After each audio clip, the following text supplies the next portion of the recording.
Hello friends, सफलता कार्य institute के ऑनलाइन क्लासेस में आपका स्वागत है। दोस्तों, आप लोगों को यह वीडियो देखनी नहीं है, केवल सुननी है और सुनने से ही आप लोगों को यह याद हो जाएगा। दोस्तों, अगर आपको हमारा चैनल, हमारा पढ़ाया हुआ, अगर आपको हमारे क्वेश्चंस पसंद आ रहे हैं, दोस्तों वीडियो को लाइक करिए, शेयर करिए और हमारे चैनल को सब्सक्राइब करिए और अधिक से अधिक शेयर करें दोस्तों हमारे चैनल को। तो शुरुआत करते हैं दोस्तों। हम सबसे पहले बात करते हैं संस्कृत में महाकाव्यों की। तो महाकाव्य दोस्तों संस्कृत में बहुत ढेर सारे हैं, ठीक है। लेकिन जो मुख्य मुख्य हैं, जो आपके एग्जामिनेशन में पूछे जा सकते हैं, हम केवल उनकी चर्चा करते हैं। तो सबसे पहले बात आती है दोस्तों महाकाव्य की। महाकाव्य को दो पार्टों में डिवाइड किया गया, बृहत्त्रयी और लघुत्रयी। तो बृहत्त्रयी में दोस्तों किरातार्जुनीयम, शिशुपाल वधम और नैषधीय चरितम, जिसको हम अगर शॉर्ट ट्रिक में कहें तो किशन कह दीजिए। क्या कह दीजिए? किशन। किशन का से होगा किरातार्जुनीयम, सा से हो गया शिशुपाल वधम और न से हो गया नैषधीय चरितम। किरातार्जुनीयम महाभारत के वन पर्व से लिया गया है, महर्षि भारवी द्वारा रचित है, 18 सर्ग हैं, ठीक। शिशुपाल वधम की बात आती है, महर्षि माघ द्वारा रचित है, 20 सर्ग हैं और महाभारत के सभा पर्व से लिया गया है। नैषधीय चरितम की बात आती है, श्री हर्ष द्वारा रचित है, महाभारत के वन पर्व से लिया गया और इसमें 22 सर्ग हैं। बात आती है लघुत्रयी की। तो दोस्तों लघुत्रयी में कालिदास द्वारा रचित 3 रचनाएं हैं, रघुवंशम, कुमार संभवम और मेघदूतम। रघुवंशम, कुमार संभवम और मेघदूतम। रघुवंशम में 19 सर्ग हैं, कुमार संभवम में 17 सर्ग हैं और मेघदूतम में 2 सर्ग हैं। दोस्तों बात आती है, आपसे पूछा जा सकता है क्वेश्चन कि पंच महाकाव्य कौन से हैं। तो दोस्तों बृहत्त्रयी और लघुत्रयी में से अगर आप मेघदूतम को हटा दीजिए तो किरातार्जुनीयम, शिशुपाल वधम, नैषधीय चरितम, रघुवंशम और कुमार संभवम, ठीक है, यही पंच महाकाव्य हैं। कौन कौन से? रघुवंशम, कुमार संभवम, नैषधीय चरितम, शिशुपाल वधम और किरातार्जुनीयम। भी देखिए हम ऊपर यहाँ लिखे हुए हैं, ठीक है। चलिए अब बात आती है गुणत्रयी। तो त्रयी का मतलब ही होता है क्या? 3। यहाँ है देखिए गुणत्रयी हमने लिखा हुआ है ये। तो गुणत्रयी अर्थात संख्या है 3।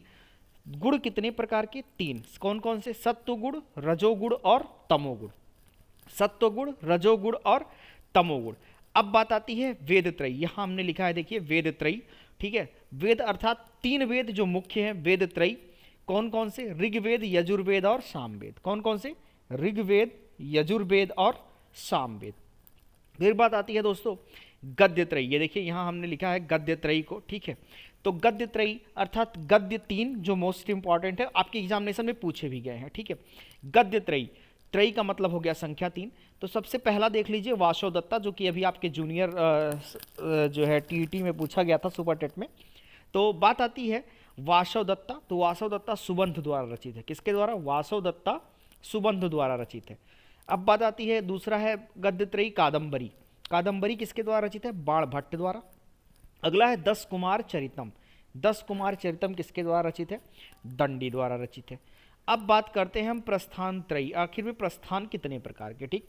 तो प्रस्थान त्रयी में दोस्तों स्मृति प्रस्थान, श्रुति प्रस्थान और न्याय प्रस्थान। स्मृति प्रस्थान पहला, श्रुति प्रस्थान दूसरा और न्याय प्रस्थान तीसरा। तो दोस्तों स्मृति प्रस्थान में जो पुस्तक है वह भगवत गीता है। क्या है?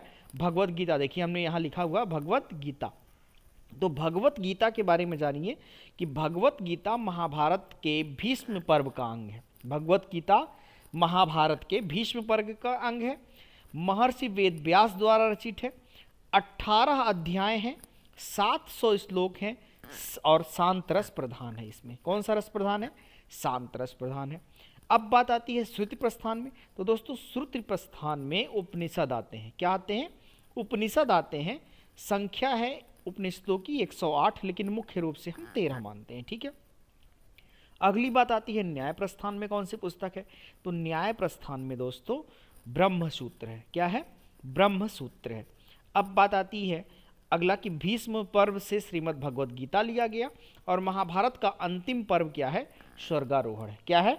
स्वर्गारोहण महाभारत का अंतिम पर्व है, ठीक है। आगे देखेंगे अब यहाँ है महाभारत, ठीक। तो महाभारत एक आदि महाकाव्य है। क्या है? महाभारत और रामायण 2 आदि महाकाव्य हमारे पास। तो महाभारत का जो अन्य नाम है वो जय संहिता है। महाभारत का अन्य नाम जो है वह क्या है, जय संहिता है। हमने यहाँ देखिए लिखा हुआ है महाभारत का अन्य नाम जय संहिता है। अब महाभारत का अन्य नाम जय संहिता है, इसमें श्लोकों की संख्या 1,00,000 है, यहाँ लिखा हुआ है। श्लोकों की संख्या कितनी, 1,00,000। क्योंकि इसमें श्लोक 1,00,000 है इसलिए इसको हम कहते हैं सतसाहस्त्री संहिता। क्या है, क्योंकि इसमें श्लोक 1,00,000 है इसलिए हम इसको कहते हैं सतसाहस्त्री संहिता। यहाँ लिखा हुआ है महाभारत में शांत रस प्रधान है। किसका रस, शांत रस। वेद व्यास द्वारा रचित है, महर्षि वेद व्यास द्वारा रचित है। वेद व्यास का दूसरा नाम है कृष्ण द्वैपायन। क्या नाम है, कृष्ण द्वैपायन, ठीक है। और इसमें 18 अध्याय हैं। महाभारत में कितने अध्याय हैं दोस्तों, 18 अध्याय हैं। ध्यान से सुनिएगा, महाभारत का युद्ध 18 दिन चला, 18 अध्याय हैं। 18 अक्षौहिणी सेना, कितनी, 18 अक्षौहिणी सेना, जिसमें से 11 कौरवों की और 7 पांडवों की। कितनी, 11 कौरवों की और 7 पांडवों की, ठीक है। अब बात करते हैं दूसरे महाकाव्य, आदि महाकाव्य रामायण है, ठीक है। तो दोस्तों रामायण आदि महाकाव्य है, इसको हम कहते हैं चतुर्विंशति सहस्त्री संहिता।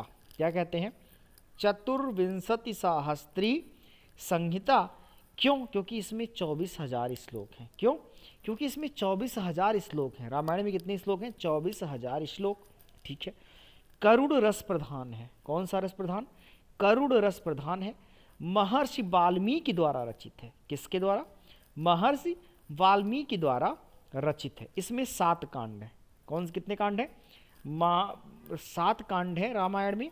पहला कांड है बाल कांड, जो कि सबसे बड़ा कांड है। पहला कांड कौन सा है, बाल कांड है, जो कि सबसे बड़ा कांड है, ठीक। दूसरा कांड है अयोध्या कांड, दूसरा कांड है अयोध्या कांड। तीसरा है अरण्य कांड। चौथा है किष्किंधा कांड, जो कि सबसे छोटा कांड है।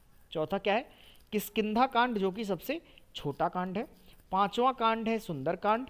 छठवां कांड है लंका कांड। और 7वां कांड है उत्तर कांड, ठीक। अब आपसे पूछ लिया, मान लीजिए कि तमिल रामायणम या फिर रामावतारम किसकी रचना है, तो क्या आप कहेंगे, कंबन। क्या कहेंगे, कंबन। लौकिक संस्कृत साहित्य का, ये लिखा हुआ है, लौकिक संस्कृत साहित्य का प्रथम छंद अनुष्टुप। क्या है, अनुष्टुप है।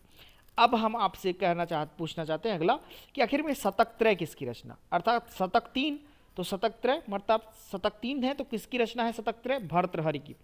अब उस पुस्तक का क्या नाम है, वैराग्य शतकम, श्रृंगार शतकम और नीति शतकम, ठीक। शतक त्रय में 3 ग्रंथ आते हैं। कौन कौन से, वैराग्य शतकम, श्रृंगार शतकम और नीति शतकम। फिर से सुनिएगा, शतक त्रय में 3 ग्रंथ आते हैं, वैराग्य शतकम, श्रृंगार शतकम और नीति शतकम, ठीक। अब आपसे कहा जाए कि पुरुषार्थ कितने, पुरुषार्थ कितने, ये देखिए यहाँ हमने लिखा हुआ है पुरुषार्थ कितने। तो पुरुषार्थ दोस्तों 4, जिसको हम कहते हैं पुरुषार्थ चतुष्टय। क्या कहते हैं, पुरुषार्थ चतुष्टय। इसको किसने कहा, मनु ने कहा। मनु ने कहा, किसने कहा, ऋषि मनु ने कहा कि पुरुषार्थ चतुष्टय, पुरुषार्थ 4 हैं। कौन कौन से, धर्म अर्थ काम और मोक्ष। क्या है, धर्म अर्थ काम और मोक्ष, पुरुषार्थ 4 हैं, ठीक। चलिए अब हम बात करते हैं वेदांग की। किसकी बात करते हैं, वेदांग की। जो वेदों के अंग हैं वही क्या है, वेदांग है। जो वेदों के अंग हैं वही क्या है, वेदांग है। तो ठीक है, जो वेदों के अंग हैं वही वेदांग है। तो वेदांगों की संख्या कितनी, वेदांगों की संख्या कितनी है, 6 है। वेदांगों की संख्या 6 है। सबसे पहली बात आती है शिक्षा। तो शिक्षा को हम कहते हैं वेदों की नाक। शिक्षा को हम क्या कहते हैं, वेदों की नाक। दूसरा है कल्प। दूसरा क्या है, कल्प, जिसको हम कहते हैं वेदों के हाथ। क्या कहते हैं, वेदों के हाथ। तीसरा है व्याकरण। व्याकरण को हम कहते हैं वेदों का मुख। व्याकरण को क्या कहते हैं, वेदों का मुख। तीसरा है छंद। तीसरा क्या है, चौथा क्या है, छंद। चौथा क्या है, छंद। पहला शिक्षा, दूसरा कल्प, तीसरा व्याकरण, जिसको हम वेदों का मुख कहते हैं। चौथा है छंद। छंद को हम कहते हैं वेदों का पैर। और छंद के प्रवर्तक हैं आचार्य पिंगल। कौन है, छंद के जो प्रवर्तक हैं वो है आचार्य पिंगल, ठीक। पांचवा है निरुक्त। पांचवा क्या है, निरुक्त। निरुक्त को हम कहते हैं वेदों का कान। क्या कहते हैं, वेदों का कान। और निरुक्त को वेदों का कान कहते हैं। तो पूछा जाता है कि निरुक्त के प्रवर्तक कौन, तो यास्क। कौन है, यास्क है निरुक्त के प्रवर्तक। अगला है ज्योतिष, जिसको हम कहते हैं वेदों का नेत्र। छठा और अंतिम है ज्योतिष जिसको हम कहते हैं वेदों का नेत्र, तो पूछा जाता है कि ज्योतिष के प्रवर्तक कौन, तो क्या बताएंगे? आचार्य लगध। क्या है? आचार्य लगध। अंतिम में देखिए कहा गया है वेद, संख्या कितनी वेदों की? 4। सभी लोग जानते हैं संख्या कितनी वेदों की? 4 है। ऋग्वेद, यजुर्वेद, अथर्ववेद और सामवेद। ठीक, तो अगर पूछा जाए आपसे सबसे प्राचीन वेद तो कहेंगे ऋग्वेद, अगर पूछा जाए सबसे नया वेद तो सामवेद। ठीक है, तो ऋग्वेद में जो मंत्रों की संख्या है वो 10,527 है। ऋग्वेद में जो मंत्रों की संख्या है वो कितनी? 10,527। यजुर्वेद में जो मंत्रों की संख्या है वो है 1975। कितनी है? 1975। अथर्ववेद में जो मंत्रों की संख्या है वो है 5977। कितनी है? 5977। और सामवेद में जो मंत्रों की संख्या है वो है 1875। कितनी है? 1875। तो ये तो था दोस्तों कुछ महाकाव्य थे आपके, ठीक है, और कुछ वेद वेदांग और शतकत्रय। ठीक है, अगर आपको दोस्तों हमारा यह सेशन पसंद आया हो तो दोस्तों वीडियो को लाइक करिए, शेयर करिए और दोस्तों अधिक से अधिक हमारे चैनल को सब्सक्राइब करें। ठीक है, तो कल फिर मिलेंगे दोस्तों, तब तक के लिए धन्यवाद।